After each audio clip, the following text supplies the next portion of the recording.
ये खड़ी हुई गाड़ी लॉट नंबर 17 में टोयोटा हाइलक्स सर्फ है 1991 VAG 126 इसका फेक नंबर है।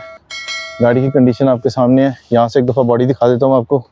ये राइट साइड है इसकी, ये देखें जी। ये टायर्स देख लें, इसके रिम्स देख लें। ओके, ये देख लेते हैं अंदर इसको।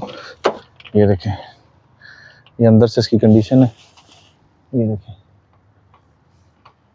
सफाई वफाई होने वाली है इसकी और गाड़ी ऑफ रोडिंग के लिए बेहतरीन है। ये देखें, ठीक है जी। ये देखें, यहाँ से पीछे से दिखा देता हूँ। ये देखें, ये गाड़ी है जी।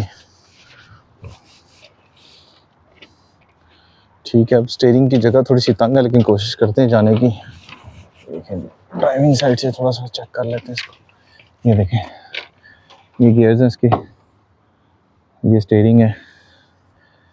ठीक है, मैनुअल गाड़ी है।